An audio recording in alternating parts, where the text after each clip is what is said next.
Bonjour à tous. Notre année est rythmée par les mois qui se succèdent, les anniversaires, les jours de la semaine, ainsi que par les fêtes du calendrier. Le décompte de l'Omer, commencé 7 semaines plus tôt, au lendemain du second soir de Pessah, s'achèvera demain soir après Shabbat et commence parallèlement la fête de Shavuot, qui se poursuivra les dimanches 5 et lundi 6 juin.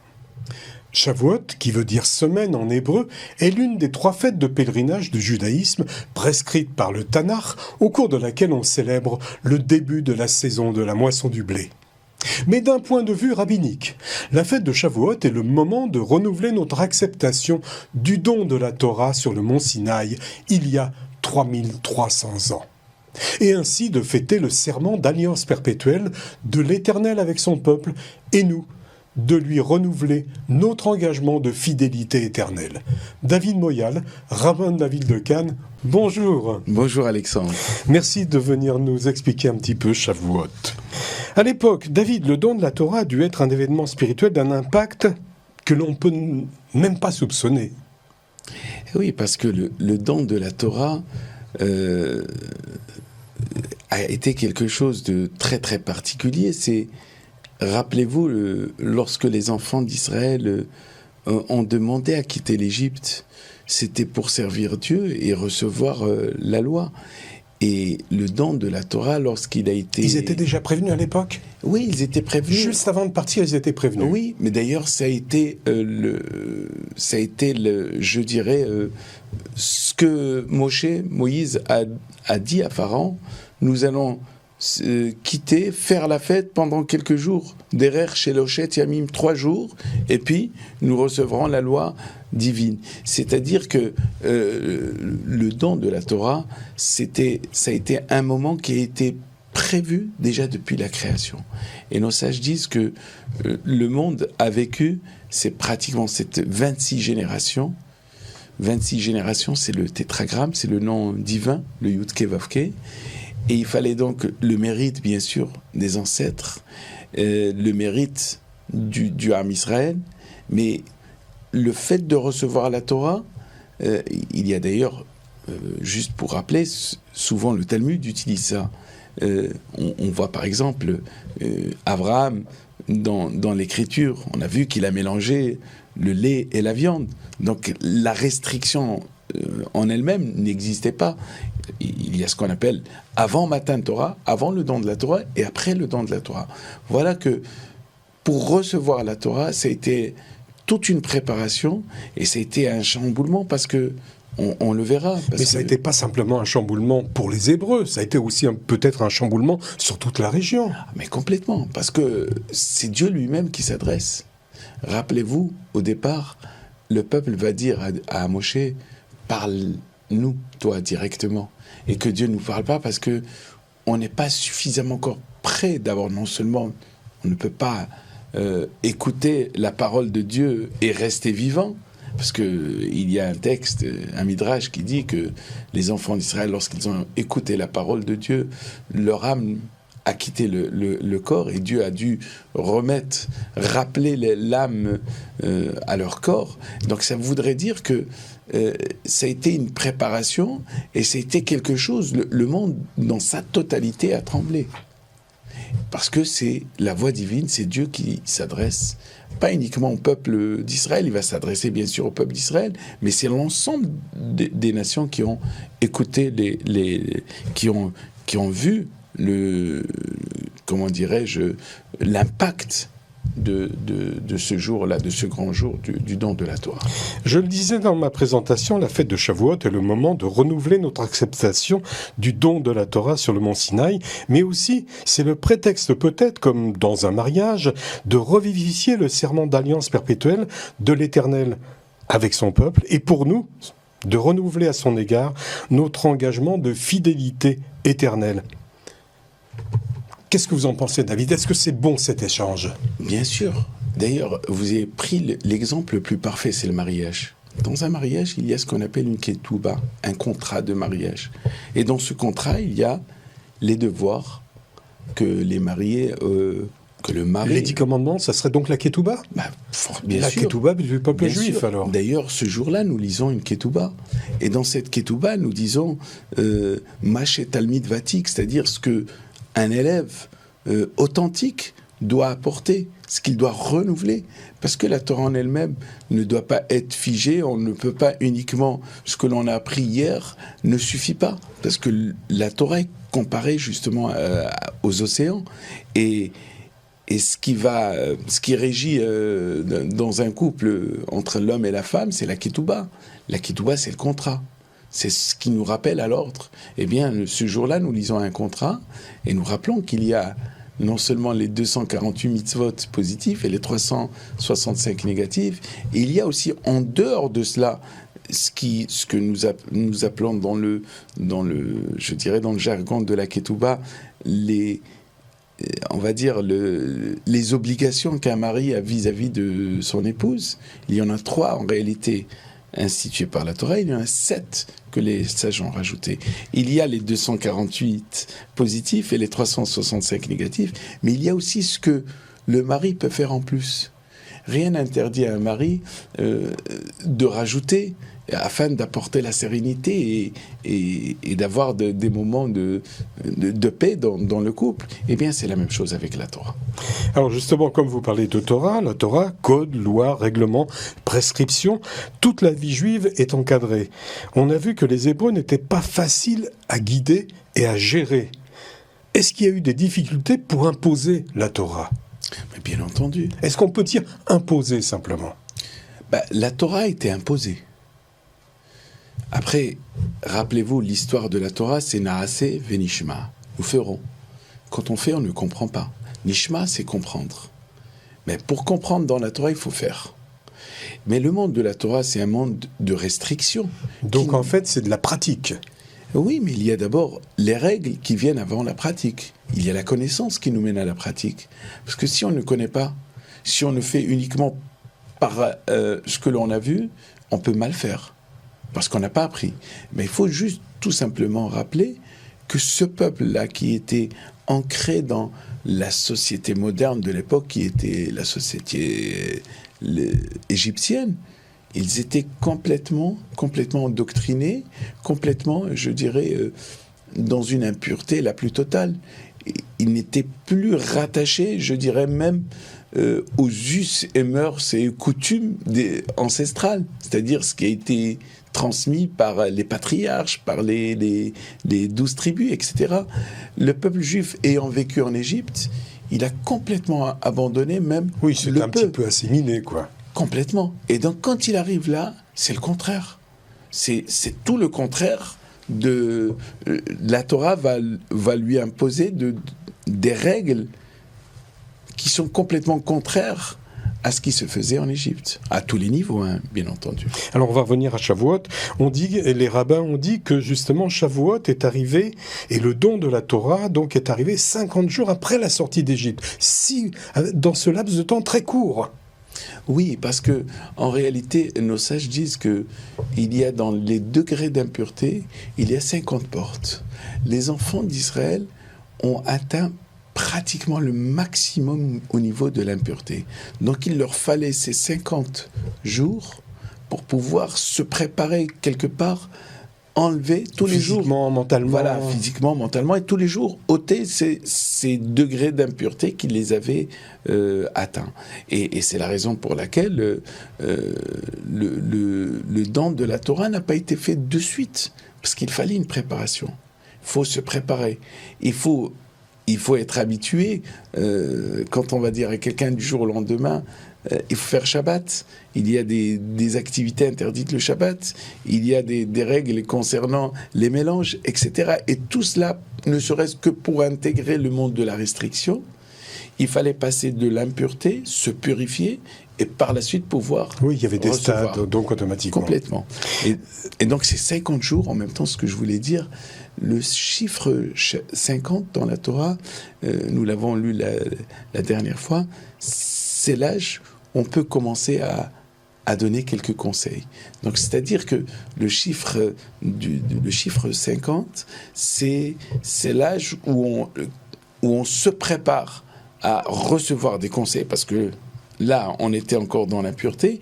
Donc ce chiffre-là, c'est le chiffre de la maturité, si j'ose dire. Alors, on va revenir à Shavuot, mais d'une manière un petit peu plus terre-à-terre, David. Shavuot, ça veut dire semaine. Oui. Semaine en hébreu, et Shavuot, c'est au pluriel. Vous me voyez venir, David. Oui. Bon, alors pourquoi simplement d'abord au pluriel, et pourquoi Shavuot, ça correspond donc à cette semaine. Tout à fait. Alors pourquoi pas, le mot 7 en hébreu, c'est Sheva, alors pourquoi on dirait pas Sheva Shavuot? Alors, dans la Torah, c'est marqué Shiva, Shavuot, Isporlar. Tu compteras 7 semaines. Mais ce qui compte, c'est les semaines qu'il faille compter. Oui, mais donc, c'est 7 quand même. C'est pas semaine. Oui. Semaine, il n'y a pas de chiffre. On ne sait pas. Semaine, ça peut être 2, 4, 6, 8, oui, 26. Mais nous le savons. Nous savons qu'il y a 7 semaines. Tout le monde l'a intégré dans la mesure où tout le monde a compté le Homer. Donc l'Homer, 7 semaines. Le compte du Homer, au bout... Donc c'est subjectif alors. Tout à fait. Au bout de ces 7 semaines, forcément c'est Shiva, Shavuot.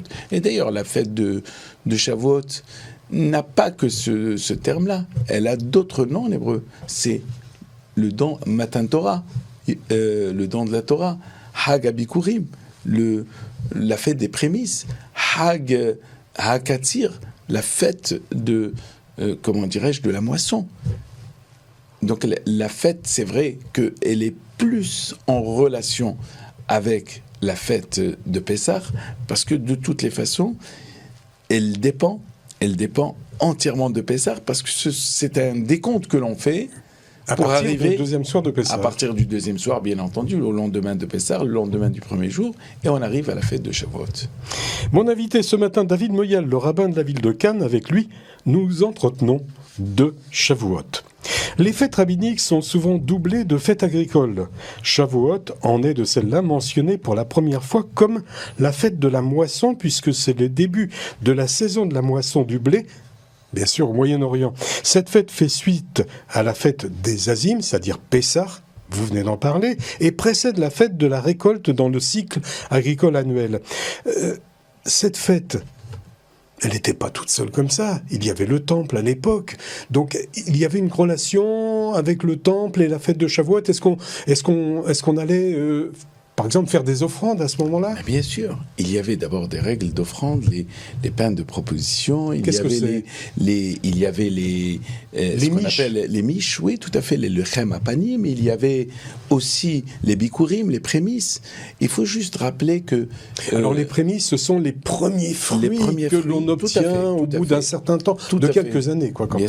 Bien sûr, on va rappeler au passage que lorsqu'on plantait un arbre, les 3 premières années, il y a ce qu'on appelle les règles de la Orla, c'est-à-dire ces 3 premières années, les fruits ne sont pas consommés, donc on attend la 4e, et la 5e année, on les ramenait à Jérusalem. Bon, tout cela, bien sûr, peut-être en si peu de temps, on ne pourra pas expliquer, mais les prémices, c'est-à-dire à Bikurim, il y a le mot Bechor, c'est-à-dire le premier, c'est-à-dire on donne le premier toujours à Dieu, afin que Dieu nous donne. C'est la notion un petit peu aussi d'échange et de tzedaka. Mais il faut aussi rappeler que la fête de Shavuot, c'est une fête de pèlerinage. La fête de Shavuot, elle est particulière parce que... Donc à ce moment-là, par exemple, pendant la splendeur de Jérusalem, tout le monde allait au temple, tous les Hébreux. Oui, bien sûr. Il y a Pessah, il y a Shavuot, il y a Sukkot. C'est ce qu'on appelle les Shalosh Regalim. Et ces fêtes-là, particulièrement la fête de Shavuot, qui était que sur un jour, parce qu'il faut le rappeler, la fête de Shavuot, c'est un jour.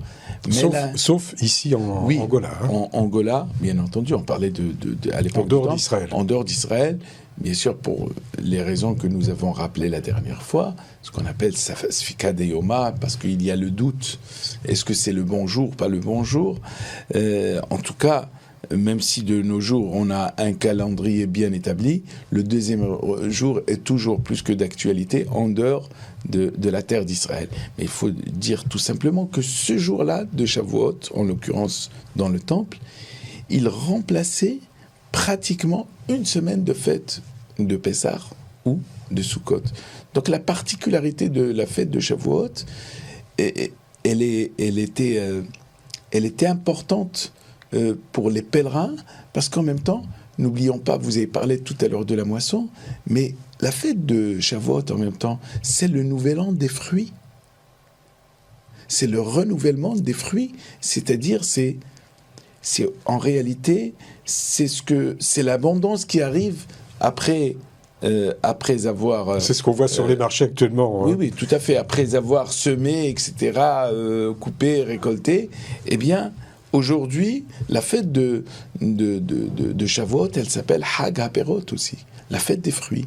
C'est-à-dire, les fruits dans le langage, dans la mystique juive, ou tout simplement dans le Midrash, c'est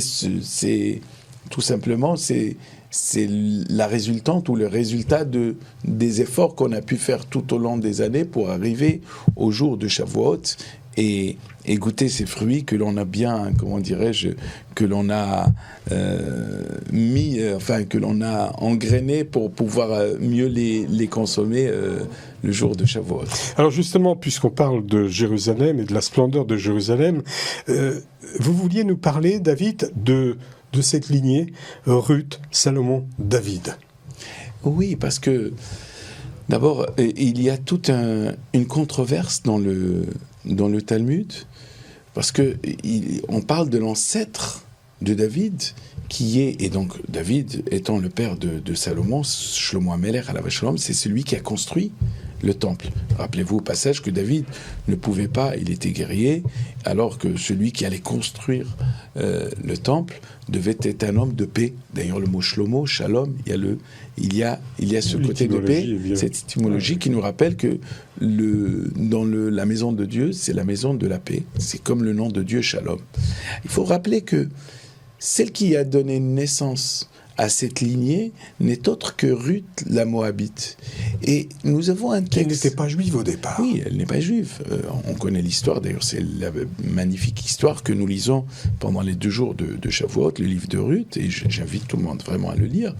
Il faut savoir tout simplement que Ruth la Moabite, selon les écrits de la Torah, les Moabites et les Ammonites sont 2 peuples très particuliers qui ne pouvaient en aucun cas se convertir au judaïsme. Alors, le texte nous donne la raison. Il nous dit, parce que quand vous étiez sortis d'Égypte, ils ne vous ont pas proposé ni de pain, ni d'eau. C'est-à-dire qu'ils n'avaient pas d'hospitalité. Non, ça, je pose la question, mais on ne peut pas exclure un peuple uniquement parce qu'il n'a pas proposé son hospitalité. Alors on nous dit tout simplement... Il y avait peut-être des raisons. Il y a une raison encore beaucoup plus profonde. En réalité, quand on prend le peuple de Ammon et Moab, ces 2 peuples-là sont nés grâce à qui ? Grâce à l'intervention de notre patriarche qui s'appelle Abraham. Rappelez-vous que Ammon et Moab, ce sont les 2 filles de Lot qui, suite à lorsque Sodome a été détruite, ils se sont réfugiés dans les hauteurs, dans les grottes, dans les montagnes, et ils se sont accouplés sont liés, excusez l'expression, avec leur père. C'était parce qu'ils pensaient que le monde avait été détruit, et ils ont eu donc deux enfants chacune. Donc, ils ont eu Ammon et Moab, et ces Ammon et Moab sont nés par l'intermédiaire d'Abraham qui a sauvé Lot. Si Lot n'avait pas été sauvé par Abraham, ces 2 nations-là n'auraient pas vu le jour. Et donc, la Torah, elle va loin, elle ne va pas uniquement sur le pain et et l'eau, c'est nous dire, lorsqu'il n'y a pas de reconnaissance, ce qu'on appelle en hébreu hakarat hatov, c'est-à-dire lorsque quelqu'un vous fait du bien et que vous lui tournez le dos, c'est ce qu'il y a de pire dans la Torah. Donc, Ammon et Moab ne pouvaient en aucun cas être convertis et faisant partie du peuple juif. Mais là, les sages, justement, lorsqu'ils ont pris le texte, c'était marqué « Lo yavo Ammoni ou Moavi ». Nos sages disent que Ammoni et Moavi, ce sont les mâles, c'est-à-dire les hommes. Mais les femmes n'étaient pas inclus dans l'interdiction. Et donc il y a tout un Talmud qui a dit non, c'est effectivement ce sont les hommes qui ont été en guerre et qui sont sortis. Les femmes n'ont rien fait, donc qu'il ne faille surtout pas les pénaliser. Et c'est dans ce cadre-là que le Beddin de l'époque imposé que David Améler, le roi David, était juif, parce que sinon, on aurait dit, mais Ruth, étant donné qu'elle s'est convertie, mais cette conversion ne tient pas dans la mesure où Ammon et Moab ne peuvent pas se convertir, donc on a dit que c'était les hommes et pas les femmes. Et enfin, de nos jours, on ne connaît plus ces peuples.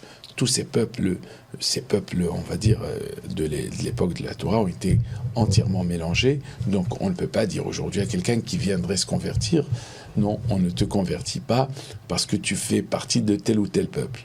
Bien entendu, ce qui va activer la démarche de la personne, c'est sa volonté, son envie d'appartenir à la nation, et bien sûr, et l'acceptation par la suite des mitzvot.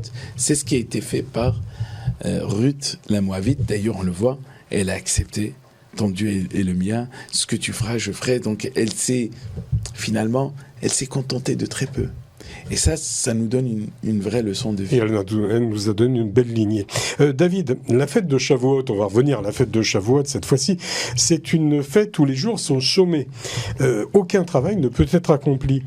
Mais il y a aussi de nombreuses traditions qui accompagnent la fête de Shavuot à la synagogue et chez soi. Alors, quelles sont ces traditions? Par exemple, à la synagogue. Alors, à la synagogue, on a l'usage, donc, la veille, donc samedi soir, de ceux qui font la veillée pour réparer, au fait, parce que la Torah doit être lue, doit être accomplie le jour comme la nuit.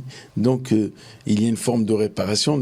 Les enfants d'Israël, lorsqu'ils ont reçu la Torah, certains diront que la nuit précédente, ils avaient dormi. Donc, pour réparer cela, on veille toute la nuit et on lit pratiquement toute la Torah, bien entendu. On ne va pas lire la totalité de la Torah, on va prendre par exemple chaque paracha, les 3 premiers versets et 3 derniers, et on va finir tout le Tanakh. On va aller sur la partie, ensuite la loi orale, Mishnah, Gemara, etc., et la partie mystique, et les 613 mitzvot. Donc on veille, on a l'usage de veiller, et de faire suivre l'office. D'ailleurs, c'est ce que nous ferons. On fait suivre l'office, et dans cet office-là, il y a les 10 commandements qui sont lus. Et d'ailleurs, nous, on les relit le lendemain. Le fameux contrat de mariage. Ouais, complètement, les 10 commandements, le plus que fameux mariage, contrat de mariage, pardon, c'est ce qui va... Les 10 commandements, c'est ce qui est au-delà de l'universalité. C'est Dieu lui-même qui parle. Il y a aussi des traditions culinaires. Alors, il faut des repas festifs et il est de coutume de consommer des aliments lactés à Shavuot. Pourquoi lactés? Alors, c'est vrai que le lait... Par exemple, en Afrique du Nord, couscous au beurre. Oui, par exemple, il y a ceux qui prennent du lait, qui mangent aussi un peu de miel, parce que la Torah a été comparée au lait et au miel. Et c'est vrai que... Halav ou dvash. Et il y a aussi ceux qui diront que, avant le don de la Torah, les enfants d'Israël mélangeaient le lait et la viande. Et donc, quand ils vont recevoir la Torah, donc il va falloir séparer les vaisselles. Et d'ailleurs, je voudrais juste rappeler au passage, on fera dans ce sens-là, de manger d'abord du laitage, bien sûr un laitage qui est facile, qui est doux, et par la suite, soit se rincer, attendre quelques minutes pour pouvoir, si on veut manger un plat lacté. Mais je veux aussi rappeler au passage que il y a la coutume, mais il y a l'obligation. L'obligation religieuse, un jour de fête, est de manger de la viande et de boire un peu de vin. Parce que la vraie joie était symbolisée par les sacrifices. Combien de temps on doit attendre après le... Quand on a mangé un petit peu de laitage, on n'est pas obligé d'attendre longtemps. On peut, par exemple, prendre ça le matin, bien se rincer la bouche, manger un petit morceau de pain. Bien sûr, bien entendu, il ne faut pas prendre des fromages durs. Voilà, si on prend goûter quelques... ça ne posera pas de 2-3 heures à peu près. Non, on peut même dans le matin, le midi, quoi. Oui, on peut même dans les 10 minutes, un quart d'heure, bien se rincer la bouche et manger. Mais ce qui est surtout important, c'est surtout de faire un repas carné, parce que c'est le jour de fête, est symbolisé par cette joie, la joie des sacrifices. et la joie de ce vin qui allait sur l'autel, sur le Mizbeach. Donc elle était symbolisée par ça. Et puis il y a une autre, je crois que dans beaucoup de contrées, la Torah est comparée aussi à l'eau. Alors dans beaucoup de petites villes et de petites communautés, les enfants ont l'habitude de s'envoyer de l'eau ce jour-là à Shavuot, parce que la Torah est comparée à l'eau qui n'a pas qui est dans l'infini. Le deuxième jour de Shavuot, puisqu'ici en France et Angola, on respecte donc 2 jours pour Shavuot, c'est un jour particulier aussi.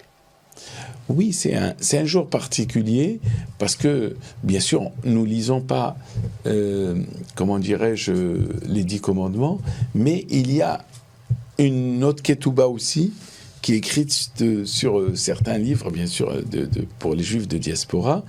Et puis, il y a la deuxième partie de Ruth qui est lue. Il y a ce qu'on appelle les 613 mitzvot, la partie négative. Le premier jour, nous faisons la partie positive et le deuxième jour, négatif. Et puis, on se souvient aussi. On se souvient complètement. Et puis, l'usage dans notre communauté, et vers la fin de l'office, avant la prière de Moussaf, et de faire le Iskor. Et là, d'ailleurs, toutes les grandes fêtes, nous faisons le Iskor parce qu'il est impératif à chaque fois de rappeler la mémoire de nos chers disparus pendant ces moments de joie, parce qu'on doit aussi les faire participer avec nous dans ces moments de joie. Merci.